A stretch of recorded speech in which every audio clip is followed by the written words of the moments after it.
as I've told people on the program, we want to vote almost everybody out of office. They're a bunch of crooks. And they're not doing what we tell them to do, which is what they're supposed to do. And if they're not going to act in our behalf, the best thing to do is get rid of them. And I don't care whether you put Mickey Mouse in there. It's got to be better than what we got now. And it's going to take... I don't think anybody could be any worse. I think McCain would have been just equally as bad, but I don't think anybody could possibly be any worse than what we've got sitting there.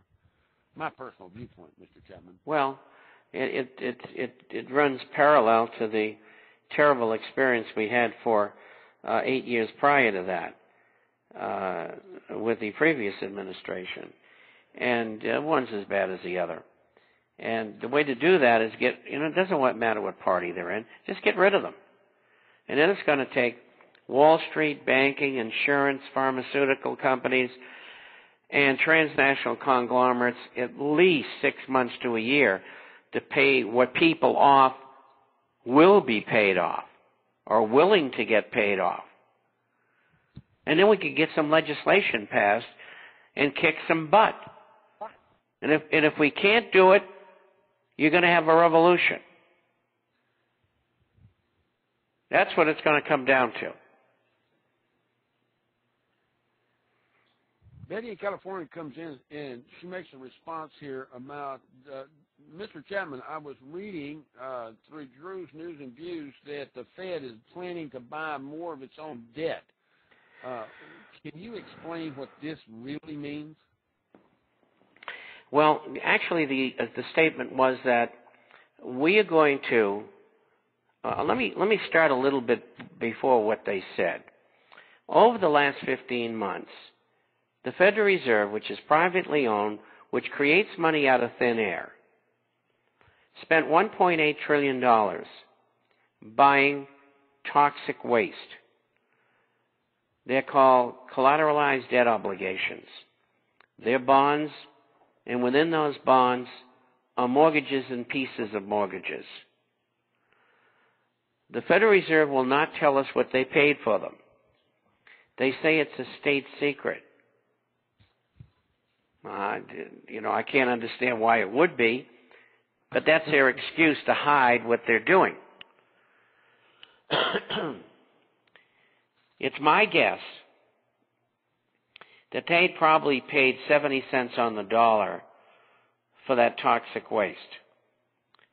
What they're going to do is sell it back to the financial entities, mostly banks, from which they purchased it. Only they're going to sell it for 20 cents on the dollar.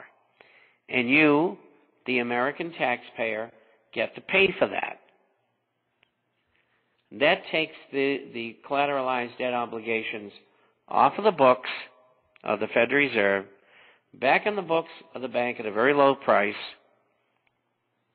and the banks make the difference, or brokerage houses or whatever. And then they're going to loan that money, which is probably another $2 or $3 trillion, to the U.S. Treasury. The U.S. Treasury sells bonds for two reasons: to run their government, because they spent too much money before, more than they had coming in, so they issued bonds to keep on operating. And, of course, they're running a $1.5 or $6 trillion deficit and will for the next 9 or 10 years. So they're going to have more bonds. And so the Fed is buying those bonds, and they've been doing it surreptitiously for the last several years. First, they did it through dummy corporations in Cayman, and that's the Cayman Islands way off there in the Atlantic, and to cover what they were doing. And then they were running them through London. Then they did swaps, where they swap, let's say, $1 trillion worth of U.S. currency they just made up out of thin air with other major nations, and they take their currencies, and the major nations take the American currency, and the Fed uses the foreign currencies to keep the value of their currencies down so the dollar can go up.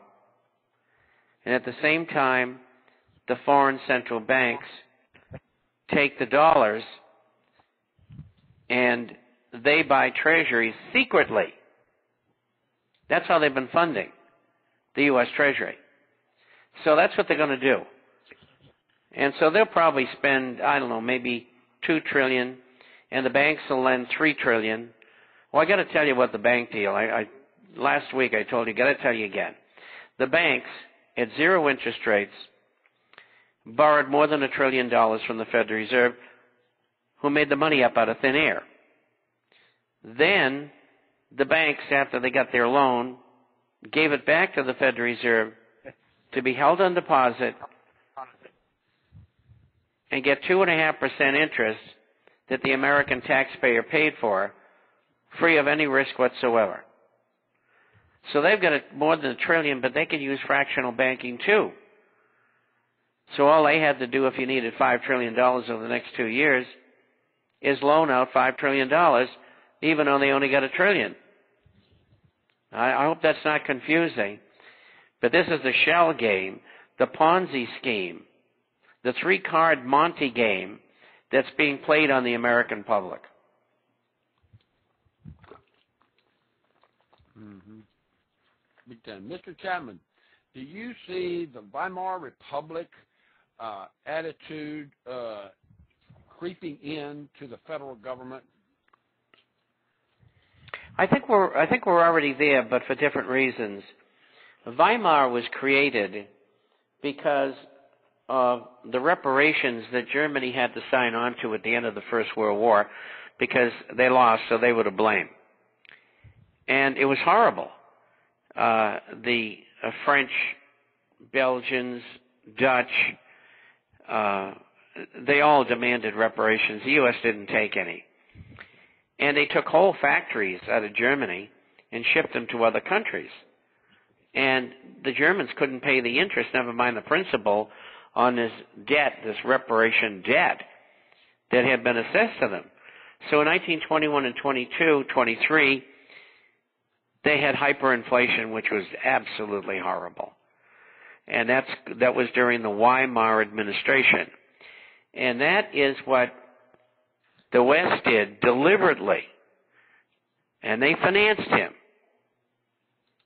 And they brought Adolf Hitler to power and Benito Mussolini. So we need not have the First World War, nor the Second World War. It was to control people, get rid of population, and make lots of money. And they did that.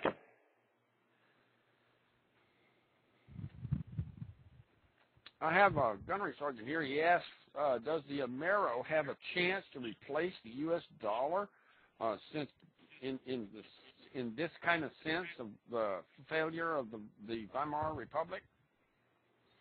Well, first of all, not in your wildest dreams. The Amero is dead. The North American Union is dead. They will try to resurrect both of them, but they won't be successful. And that is because it's a non-event, because we discovered it and we exposed it and we destroyed it for the Council on Foreign Relations. They were big losers on that one. But it has nothing to do with Weimarism. Weimarism comes out of the U.S. Treasury and the Federal Reserve. Remember this, you can never have inflation unless the Federal Reserve creates it through monetization.